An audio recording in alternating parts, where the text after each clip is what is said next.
Hello students, जैसा कि आप सभी को पता है कि हम हिंदी की आपकी तैयारी कर रहे हैं और हमने आपके जो है गद्य खंड तक कंप्लीट कर लिया था। देखिए, पद साहित्य आपका कंप्लीट है, व्याकरण आपकी कंप्लीट है, काव्य खंड के सारे क्वेश्चंस आपके कंप्लीट हैं, है ना। गद्य खंड कंप्लीट है। आज हम पहुंच चुके थे कहाँ पे, मैं आपको बता दूं कि हम देखिए यहाँ तक आ चुके थे। गद्य खंड का साहित्य आपका कंप्लीट है ना। तो गद्य खंड के जो भी क्वेश्चंस रह गए हैं, बितान के क्वेश्चन रह गए हैं, अभिव्यक्ति और माध्यम के जो भी क्वेश्चन रह गए हैं, वो सारे के सारे इस वीडियो के माध्यम से कंप्लीट हो जाएंगे, है ना। इसी प्रकार से हम अन्य कक्षाओं और अन्य सब्जेक्ट्स, जो भी आपके सब्जेक्ट है ना, उन सभी को कंप्लीट करवाएंगे। तो चैनल को सब्सक्राइब कर लें ताकि आपको हर एक वीडियो मिल सके, है ना। तो आपकी परीक्षा से पहले बहुत ही ज़्यादा इंपॉर्टेंट क्वेश्चन बताता हूं मैं, तो आपको टेलीग्राम ग्रुप जरूर से ज्वाइन कर लेना है और ग्रुप पे भी जुड़ जाना है ना। तो यहाँ पे देख सकते हैं, कहानी का कौन सा पात्र आपको सर्वाधिक प्रभावित करता है और क्यों, है ना। कहानी का ऐसा कौन सा पात्र है, कौन सी कहानी किसकी बात की जा रही, नमक का दारोगा, है ना। यहाँ पे क्वेश्चन में लिखा होगा कि नमक का दारोगा कहानी का कौन सा पात्र आपको सर्वाधिक प्रभावित करता है। जैसे तो मैं आपको कंप्लीट करवा रहा हूँ, लेकिन परीक्षा में ऐसे नहीं पूछ सकता कि कहानी का, है ना, क्योंकि बहुत तो कहानियाँ तो बहुत हो जाएंगी, है ना। तो नमक का दारोगा कहानी का कौन सा पात्र आपको सर्वाधिक प्रभावित करता है, तो देखेंगे आंसर। ये कंप्लीटली आंसर यहाँ पे स्क्रीन पर दिख रहा होगा, लेकिन हम इसको समझने की कोशिश करेंगे। प्रेमचंद्र द्वारा रचित नमक का दारोगा कहानी का प्रमुख पात्र मुंशी बंशीधर सर्वाधिक प्रभावित करता है ना। वो क्यों प्रभावित करते हैं, क्योंकि वो एक सत्यनिष्ठ, ईमानदार और कर्तव्यनिष्ठ पितृभक्त आज्ञाकारी पुत्र हैं। वो एक ईमानदार दारोगा हैं। नौकरी पर जाते समय उनके पिता उन्हें रिश्वत लेने तथा बेईमानी को शिक्षा देते हैं ना। उनके पिता क्या कहते हैं, जो वृद्ध मुंशीधर होते हैं, वो क्या कहते हैं इनसे, किससे, जो बंशीधर दारोगा है ना, वो उनसे कहते हैं कि रिश्वत लेना, बेईमानी करने की शिक्षा देते हैं। परंतु स्वाभिमान बंशीधर क्या कहते हैं, पिता के बताए गए मार्ग पर ना चल करके सत्य का मार्ग अपनाते हैं। मुकदमा हारने पर भी पछतावा नहीं करते। अलौपीदीन जब उनको नौकरी देने आते हैं तो उनका स्वागत स्वाभिमान के साथ करते हैं ना। तो जो है बंशीधर की नौकरी चली गई थी, है ना, नौकरी चली गई, लेकिन उसका पछतावा नहीं करते, क्योंकि वो सत्य के साथ थे, है ना, पछतावा नहीं था। जिसके परिणाम था कि पंडित अलौपीदीन उनके कायल हो गए थे तथा उन्हें अपने व्यापार का स्थायी मैनेजर बना दिया। बंशीधर का स्वचरित्र हमें आकर्षित करता है। तो ये मेन उसके पात्र रहे हैं बंशीधर, तो यही हमें सर्वाधिक प्रभावित करते हैं। इस प्रकार से आंसर रहेगा। इसके बाद देख सकते हैं अगला क्वेश्चन, नमक का दारोगा कहानी में पंडित अलौपीदीन के व्यक्तित्व के कौन से दो पहलू उभर कर आते हैं। देख सकते हैं, धन शक्ति पर विश्वास, सुपात्र की परख तथा निर्णय, है ना। तो ये कुछ इनके पहलू दिए गए हैं, इन्हें जरूर से याद रखिएगा। यहाँ पे देख सकते हैं, धन शक्ति पर विश्वास। देखिए, जो बंशीधर थे ना, लक्ष्मी की शक्ति पर बहुत ज़्यादा विश्वास करते थे। देखिए, धन, लक्ष्मी यानी कि धन, है ना। तो इस गुण से के द्वारा नदी के किनारे सत्यनिष्ठ बंशीधर को खरीदना चाहते हैं, परंतु असफल होने पर कचहरी में लक्ष्मी की शक्ति से मुकदमा अपने पक्ष में कर लेते हैं। उनका विश्वास था कि धन से समस्त कार्य किए जा सकते हैं। यह सत्य भी है, क्योंकि आज के भ्रष्ट समाज में, है ना, तो में धन का ही साम्राज्य है। साथ ही वे वाणी में भी अति मधुर हैं। संपूर्ण कहानी में भी एक भी अपशब्द का उन्होंने प्रयोग नहीं किया है। किसने, पंडित अलौपीदीन, है ना। इसका सेकंड पॉइंट रहेगा सुपात्र की परख तथा निर्णय, है ना। पंडित अलौपीदीन के जीवन के सिक्के का दूसरा पहलू सुपात्र की परख व निर्णय है। अदालत में धन के दम पर वह मुकदमा तो जीत जाते हैं, परंतु बंशीधर की ईमानदारी से अति प्रभावित होते हैं। तो ये कहा जाए कि बंशीधर की ईमानदारी और कर्तव्यनिष्ठा और सत्यनिष्ठा के आगे बंशीधर जो अलौपीदीन है वो हार जाते हैं। अपने इस पछतावे को वह अपनी जायदाद व व्यापार का स्थायी मैनेजर बंशीधर को बनाकर पूरा कर लेते हैं।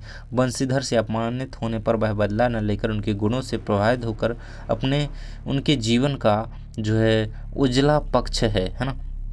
ये इसका पूरा कंप्लीटली आंसर रहेगा। ये प्रमुख दो पहलू उभर कर आते हैं किसके, पंडित अलौपीदीन के। पहला तो रहेगा कि उन्होंने जो है लक्ष्मी यानी कि पैसों के दम पर मुकदमा जीता, क्योंकि वो लक्ष्मी से वो मानते ही हैं कि इसके दम पर सब कुछ किया जा सकता है। यह सत्य भी है ना। तो कुछ इस प्रकार से इसका रहेगा, है ना। अच्छी परख भी की उन्होंने, किसकी, बंशीधर की। इसके बाद देख सकते हैं, मियां नसीरुद्दीन को नायन भाइयों को मसीहा क्यों कहा गया है। देखिए, क्वेश्चन आया था कि मियां नसीरुद्दीन कितने प्रकार की रोटियां बना लेते हैं, तो 56 प्रकार की रोटियां जो है मियां नसीरुद्दीन कंप्लीट कर लेते थे, बना लेते थे, है ना। तो नानभाइयों को मसीहा इन्हें क्यों कहा गया है, वो भी पॉइंट याद रखिएगा, ये क्वेश्चन रहेगा। मियां नसीरुद्दीन शब्द चित्र, मियां नसीरुद्दीन के नायक हैं। लेखिका कृष्णा सोबती उन्हें नानबाइयों को मसीहा कहती हैं। वे 56 प्रकार की रोटियां बनाने में माहिर हैं। वे खानदानी नानबाई हैं तथा अपनी खानदानी विशेषताओं को वर्तमान तक बनाए रखते हैं। रोटी बनाने को एक कला मानकर स्वयं को उस्ताद मानते हैं। जैसे एक देवदूत संसार का उद्धार करता है, उसी प्रकार मियां नसीरुद्दीन जो हैं ने रोटियां बनाने में हुनर हासिल किया है। इसी कारण उन्हें नानबाइयों को मसीहा कहा जाता है ना। मसीहा यानी कि देवदूत या उद्धारक, है ना। ये रहेगा इसका कंप्लीटली आंसर रहेगा, क्योंकि उनमें रोटी बनाने का हुनर है ना। वो 56 प्रकार की रोटियां बना रहे हैं जो, है ना, वो अपने आप को क्या है, रोटी बनाना एक कला है और उस कला को वो उस कला का स्वयं को उस्ताद मानते हैं। तो एक मसीहा ही ऐसा कर सकता है, इसलिए लेखिका ने उन्हें ऐसा कहा है। इसके बाद देख सकते हैं मियां नसीरुद्दीन की कौन सी बातें आपको अच्छी लगी। तो आपने पाठ पढ़ा है तो आप अपने अकॉर्डिंग लिख सकते हैं, वरना मैं तो आपको बता ही रहा हूँ। यहाँ पर देख सकते हैं पंच हजारी अंदाज से बातें करना। देखिए पंच हजारी यानी कि वो एक खुले अंदाज में बात करते थे, उनके सामने कोई भी हो वो अच्छे से बात करते थे, मतलब झिझकपन उनमें नहीं था, है ना। बुजुर्गों की प्रशंसा करना जिसमें झूठ की झलक थी। 56 प्रकार की रोटियां बनाने में माहिर, कारीगरों से उचित पारिश्रमिक देते थे। कारीगर जो उनकी रोटी बनाने के जो उनकी दुकान में लगे हुए थे, उनको जो है उचित उनका दाम देते थे, उनकी परिश्रम का, है ना। तो ये रहेगा। इसके बाद देख सकते हैं किसी फिल्म की शूटिंग करते समय, अपू के साथ 2.5 साल वाले चैप्टर से क्वेश्चन है। किसी फिल्म की शूटिंग करते समय फिल्मकार को जिन जिन समस्याओं का सामना करना पड़ता है उन्हें सूचीबद्ध कीजिए। किसी फिल्म की शूटिंग करते समय फिल्मकार को निम्नलिखित समस्याओं का सामना करना पड़ता है। पटकथा का चयन व लेखन, पात्रों का चपर, समय का समायोजन, है ना। तो ये कुछ जो है एक फिल्मकार को इन समस्याओं का, यहाँ पे लोकेशन का चुनाव, देखिए मैं आपको कुछ ऐसे पॉइंट बता दूं जो कि आपको याद रहेंगे, है ना। पात्रों का चुनाव ठीक से, है ना, पात्रों को कैसे चुने, सही ठीक ठाक तो मिल जाए, है ना। लोकेशन का चुनाव सबसे बड़ी बात है। दृश्यों का समायोजन, उचित टेक्नीशियन, देखिए तो उसको बनाने वाला भी तो ठीक करने वाला ही चाहिए, लेकिन क्योंकि जैसा दिखता है ना वैसा बिल्कुल सूट हो नहीं जाता है ना। जैसे मैं वीडियो बना रहा हूँ ना, ये ऐसा कि ऐसा ही नहीं डलेगा, इसको कुछ एडिट करना पड़ेगा, है ना। तो उचित टेक्नीशियन की आवश्यकता भी होती है। ये कुछ ऐसी हैं जो समस्याएं होती हैं एक क्रिएटर के सामने, है ना। तो ये रहेगा। इसके बाद देख सकते हैं यहाँ पे पथिर पांचाली फिल्म की शूटिंग का काम 2.5 साल तक क्यों चला। इसके कारण दिए गए हैं यहाँ पे। निर्देशक एक विज्ञापन कंपनी में काम करते थे, अतः फुर्सत मिलने पर ही शूटिंग का काम किया जाता था। आर्थिक अभाव के कारण पैसा समाप्त होने पर फिर पैसा एकत्रित करने तक शूटिंग स्थगित रहती थी। देखिए पैसा ही नहीं रहेगा तो शूटिंग कैसे होगी, है ना। तो जब दोबारा पैसा एकत्रित हुआ, इकट्ठा हुआ, तो फिर शूटिंग स्टार्ट की गई, है ना। ऐसे ऐसे इसलिए समय बीता गया और 2.5 साल का वक्त लग गया। इसके बाद देख सकते हैं शिव शंभू की 2 गायों की कहानी के माध्यम से लेखक क्या कहना चाहता है। तो यहाँ पे आंसर रहेगा शिव शंभू की 2 गायों की कहानी के माध्यम से लेखक बाल मुकुंद गुप्त कहना चाहते हैं कि भारत की भूमि पर रहने वाला चाहे मनुष्य हो चाहे पशु, दोनों को ही बिछड़ने का दुख होता है। देखिए अगर कोई अपना हमसे हम दूर चला जाए तो हमें दुख होता है, इसी प्रकार से जानवरों में या पशुओं में क्या होता है, वो बिछड़ जाए तो उन्हें भी दुख होता है ना। साथ रहते हुए चाहे वे कितना भी लड़ते झगड़ते हैं, परंतु विदाई के समय एक दूसरे को की गलतियों को भुलाकर प्रेम का व्यवहार करते हैं। भारत के लोग भावुक होते हैं, साथ ही विदाई का समय बड़ा ही दर्द भरा होता है। उस पर लॉर्ड कर्जन दोबारा आने वाले नहीं थे और ना उन्होंने उदारता दिखाई थी। ये कम्प्लीटली रहेगा। इसके बाद देख सकते हैं धनराम को मोहन के किस व्यवहार पर आश्चर्य होता है और क्यों। धनराम जब लोहे की छड़ को गोल नहीं बना पा रहा था तो मोहन ने उसके हाथ से हथौड़ा लेकर छड़ को गर्म करके तुरंत गोल छल्ले के समान बना दिया। धनराम को मोहन की इस कलाकारी पर आश्चर्य नहीं होता है। उसके आश्चर्य का कारण यह कि ब्राह्मण जाति के युवक ने लोहार जाति के लड़के की दुकान पर बैठकर अपने हाथों से काम किया था। गांव में उच्च जाति के टोले के आदमी निम्न जाति के टोले के व्यक्ति के पास बैठना मर्यादा के विरुद्ध मानते थे, है ना, इसलिए वो आश्चर्यचकित नहीं। इसके बाद रहेगा आपका अगला क्वेश्चन, धनराम मोहन को प्रतिद्वंदी क्यों नहीं समझता था। तो आंसर पूरा कंप्लीटली स्क्रीन पर है। धनराम के द्वारा मोहन को प्रतिद्वंदी ना समझने के कई कारण थे। सर्वप्रथम मोहन उच्च जाति ब्राह्मण था और धनराम निम्न जाति का लुहार था। बचपन से ही धनराम के मन में जातिगत हीनता का भाव भर दिया गया था, जिस कारण धनराम मोहन को अपनी प्रतिद्वंदी नहीं समझता था। दूसरा कारण था मोहन कक्षा में सबसे अधिक होशियार था तथा मास्टर त्रिलोक सिंह चहेता था। मास्टर जो है, मास्टर का चहेता कौन था? मोहन, है ना। एक और कारण था कि मास्टर त्रिलोक सिंह कहते थे कि मोहन एक दिन बहुत बड़ा आदमी बनकर स्कूल और उनका नाम बहुत ऊंचा करेगा, ऐसा त्रिलोक सिंह उनके मास्टर कहा करते थे, है ना। इसलिए धनराम जो है मोहन को अपना प्रतिद्वंदी नहीं समझता था। इसके बाद हमारा वितान भाग स्टार्ट होता है ना। तो हमने क्या क्या कंप्लीट कर लिया, देखिए मैं आपको बता दूं कि हम आपका काव्यखंड कंप्लीट कर चुके हैं ना। काव्यखंड एक हो गया, व्याकरण जितने भी आपके आने हैं वो सारे कंप्लीट हो गए, गद्य खंड कंप्लीट हो गया, गद्य साहित्य कंप्लीट हो गया, पद्य साहित्य कंप्लीट हो गया, है ना। तो इनके 6-7 वीडियो लगभग हो चुके हैं, वो आप जाकर के सारे देख लीजिए, आपकी तैयारी बहुत अच्छी हो जाएगी। हिंदी में यदि आपने 90+ नंबर लाए दिए तो बहुत अच्छी बात हो जाएगी, क्योंकि आपकी बिल्कुल वार्षिक परीक्षा की तरह ही पेपर है, तो आपको अच्छी तरीके से तैयारी करनी है। अब हमारा वेतन भाग 1 कंप्लीट होगा, इसके बाद अभिव्यक्ति और माध्यम कंप्लीट करेंगे। तो सब कुछ कंप्लीट करना है भैया, है ना, कुछ नहीं छोड़ना है। वेतन भाग 1 का पहला क्वेश्चन दिया गया है, लता के गायन की 2 विशेषताएं बताइए। देखिए वेतन भाग 1 से जो भी सारे चैप्टर आपके आने हैं वेतन से, उन्हीं के क्वेश्चन दिए गए हैं, तो एक भी क्वेश्चन नहीं छोड़ना। हर एक चैप्टर से मोस्टली क्वेश्चन देता हूँ, है ना, जो कि बार बार पूछे जाते हैं, क्योंकि यार एमपी बोर्ड में क्या है ना कि रिपीटेड क्वेश्चन ज़्यादा बार आते हैं। तो बस आप ये स्ट्रेटजी पकड़िए और चलिए उसके पीछे, हर एक चैप्टर में, हर एक सब्जेक्ट में, है ना। तो लता के गायन की प्रमुख 2 विशेषताएं क्रमशः नीचे दी गई हैं, गान पान एवं स्वरों की निर्मलता।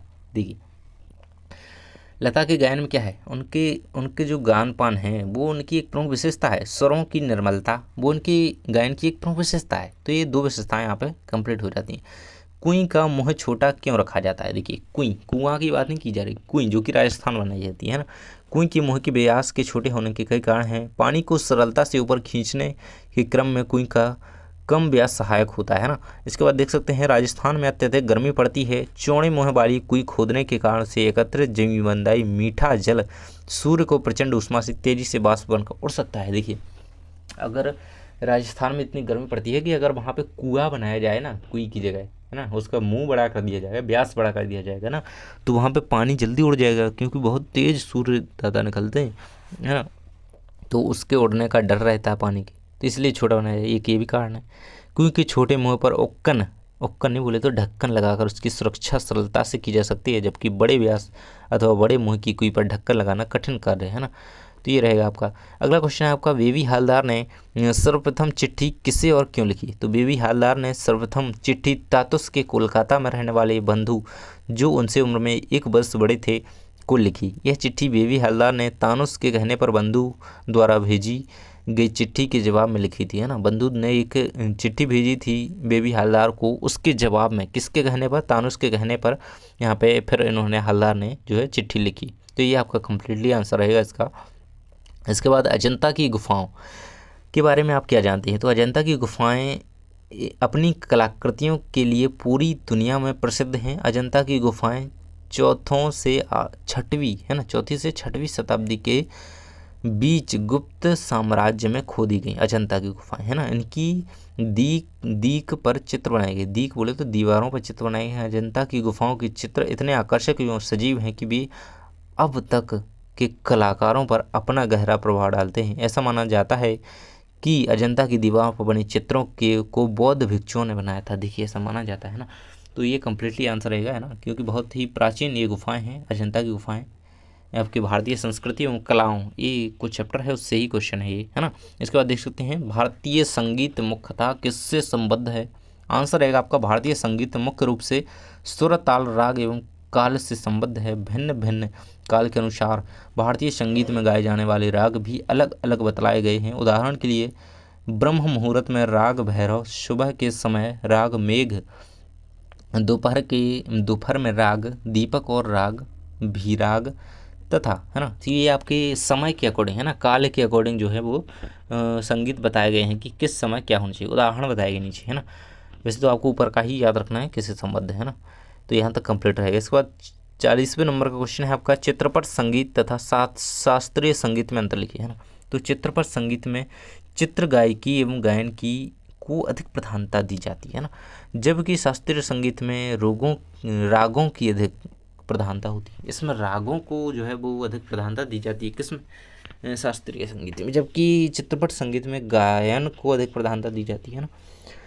चित्रपट संगीत में संगीत के नियम अव्यवस्थित रूप से होते हैं, जबकि शास्त्रीय संगीत में नियम कड़े एवं व्यवस्थित होते हैं, है ना। इसके बाद देख सकते हैं नीचे, चित्रपट संगीत में गीत की गरिमा कम होती है, परंतु शास्त्रीय संगीत में संगीत की गरिमा अधिक होती है। देखिए, इसके बाद अभिव्यक्ति और माध्यम, है ना। हम बहुत सारे क्वेश्चन आपके कंप्लीट कर चुके हैं हिंदी के, सारे वीडियोस जाकर के देख लीजिएगा।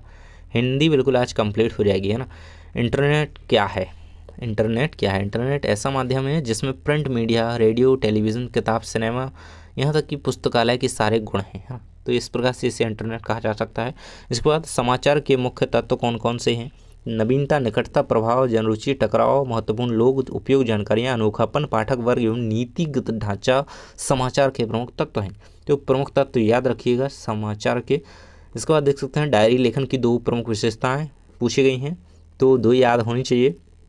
3 बता रहा हूँ, तीनों का लीजिएगा। डायरी हमारा नितांत अंतरंग साक्षात्कार और संवाद है। देखिए, मैं आपको बता दूं कि डायरी जो टॉपिक है ना, डायरी है ना, डायरी लेखन, तो ये अभी जोड़ा गया है ना, पहले ये यानी कि त्रैमासिक में नहीं था, तो इम्पोर्टेंट है ना, आने के हिसाब से तो कर ही लेना है। जीवन के सुंदर पलों को दोबारा जीने का अवसर मिलता है। जीवन के साथ एक अच्छी मित्रता करने का सुंदर माध्यम। देखिए, हम लिख करके रखते हैं बाद में पढ़ने का, है ना। जीवन को दोबारा जीने का अवसर मिलता है ना, स्वयं के साथ एक अच्छी मित्रता हो जाती है डायरी के माध्यम से। तो डायरी लेखन के अकॉर्डिंग, डायरी लेखन में आपका पूछा जाता है, परीक्षा में आपको सर्वोत्तम अंक मिले, है ना। टॉपिक दे दिया आपको, निम्न टॉपिक पर डायरी लिखिए, है ना, डायरी लेखन कंप्लीट कीजिए। तो ये आपको करना चाहिए। कैसे?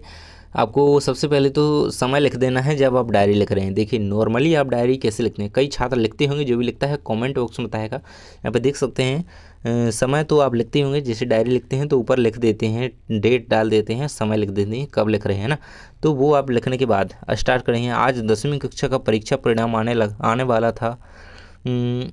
सुबह जल्दी उठा, मित्रों से फ़ोन पर बात की, परीक्षा परिणाम का बेसब्री से जो है इंतज़ार किया। 12 बजे परिणाम घोषित हुआ। इंटरनेट पर देखा, मेरे परीक्षा में सर्वोत्तम अंक हैं। मैं तो पागल हो गया। पापा ने मुझे गोदी में उठाया, माँ बार बार पुचकारती थी, भाई बहन खुशी से नाच उठे। इसी समय मित्रों के जो है वो बधाई संदेश आने लगे, सबको धन्यवाद दिया। देखिए, तो ये टॉपिक है, आपको उसे पढ़ लेना है, उसके अकॉर्डिंग बस आपके मन में जो भी आ रहा है ना, वो आपको लिखते जाना है। अड़ाम सड़ाम नहीं लिखना है, कुछ ऐसे शब्दों का प्रयोग कीजिए जो कि मान्य हो अच्छी तरीके से, है ना। तो वो आपको देख के चलना है। तो ये रहेगा आपका इसका पूरा, है ना, यहाँ तक कंप्लीट रहेगा, है ना। मैं सोने जा रहा हूँ, ओके। इसके बाद परीक्षा में आप अनुत्तीर्ण हो गए, यहाँ पे भैया सर्वोत्तम अंक आए थे, यहाँ पे आप लुढ़क गए, है ना। तो ये रहेगा आपका। सबसे पहले स्टार्ट करेंगे आपकी दिनांक से, समय डालेंगे। डायरी कैसे लिखना है वो आइडिया बता रहा हूँ इस प्रकार से, है ना। टॉपिक निश्चित नहीं है कि यही आएगा भी, क्योंकि इम्पोर्टेंट है। बेसिकली मैंने बहुत इंपॉर्टेंट ये छांट करके यहाँ पर डालें। बेचैनी बढ़ रही थी, आज 11वीं कक्षा का परिणाम घोषित होने वाला था। मैंने विज्ञान वर्ग से परीक्षा दी थी। सुबह जल्दी उठा, मम्मी पापा की चरण स्पर्श कर आशीर्वाद लिया। मन में घबराहट थी, बार बार समाचार देखता था। प्रतीक्षा समाप्त हुई, परिणाम नेट पर घोषित हो गया। मैंने लैपटॉप खोल करके देखा, नेट खोला, अपना अनुक्रमांक नंबर ढूंढने लगा। बार बार देखता था, अनुक्रमांक था ही नहीं।